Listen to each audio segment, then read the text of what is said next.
Kisah Nabi Samun, atau disebut juga Samson. Pada zaman Bani Israel, ada seorang wanita yang sangat berharap untuk memiliki seorang anak lelaki yang bisa menjadi nabi dan membebaskan kaumnya dari penindasan Raja Israel yang Sholing. Wanita itu selalu berdoa kepada Allah Subhanahu wa Ta'ala agar dikaruniai seorang anak yang saleh dan kuat.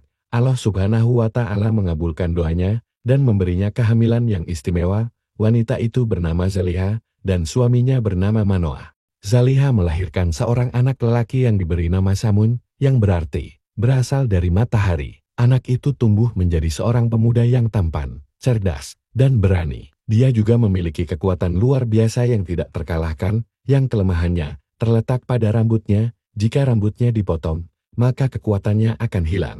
Samun mendapat wahyu dari Allah Subhanahu wa Ta'ala bahwa dia adalah seorang nabi yang diutus untuk membela agama tauhid dan melawan Raja Israel dan pasukannya. Samun pun berperang dengan pedang ajaibnya yang terbuat dari tulang rahang unta bernama Liha Jamal. Pedang itu bisa mengeluarkan air dan menumbuhkan daging jika Samun haus atau lapar. Samun juga bisa melunakkan besi dan merobohkan istana dengan izin Allah Subhanahu wa Ta'ala.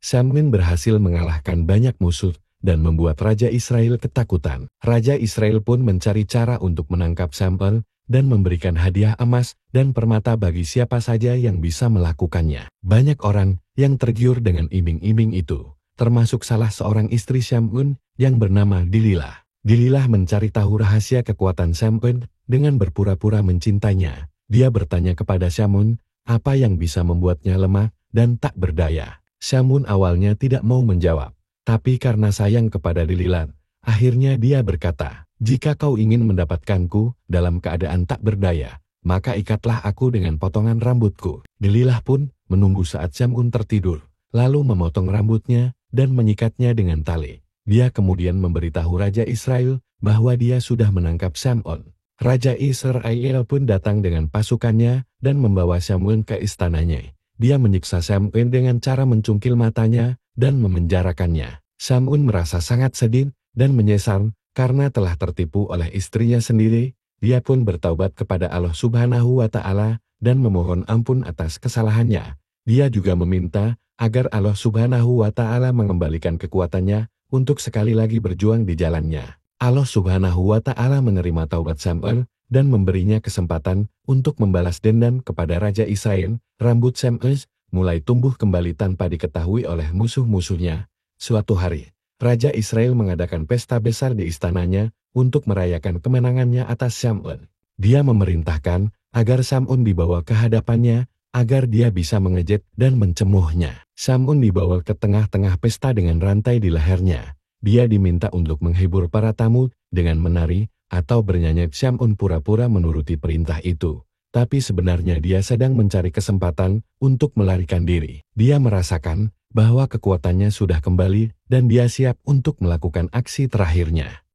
Samun meminta kepada salah seorang penjaga agar dia bisa bersandar pada dua tiang penyangga istana. Penjaga itu mengira bahwa Samun sudah lelah dan tidak berbahaya, jadi dia mengabulkan permintaannya. Samun pun berdiri di antara dua tiang itu dan memegangnya dengan kedua tangannya. Dia berdoa kepada Allah Subhanahu wa Ta'ala, "Ya Allah, berilah aku kekuatan untuk membalas musuh-musuhmu yang telah menghinamu dan menganiaya hamba-Mu. Biarkan aku mati bersama mereka." Samun pun menarik kedua tiang itu dengan segenap tenaganya. Tiang-tiang itu roboh dan menimpa seluruh bangunan istana. Raja Israel dan semua tamu yang hadir tewas seketika. Samun juga ikut tewas sebagai syahid di jalan Allah Subhanahu wa Ta'ala. Nabi Samun adalah salah satu nabi yang melekat dengan bulan Ramadan. Hal ini karena beliau dikisahkan mampu beribadah selama 1000 bulan tanpa henti dengan salat malam dan puasa siang. Kisah ini menginspirasi para sahabat Nabi Muhammad SAW untuk menanyakan tentang ibadah yang pahalanya setara dengan 1000 bulan, hingga akhirnya turunlah wahyu tentang Lailatul Qadar, malam yang lebih baik dari 1000 bulan. Demikianlah kisah Nabi Samun dari awal dia dilahirkan sampai beliau meninggal dunia. Semoga kita semua senantiasa dapat mengambil hikmah dari suatu kejadian dari orang-orang terdahulu.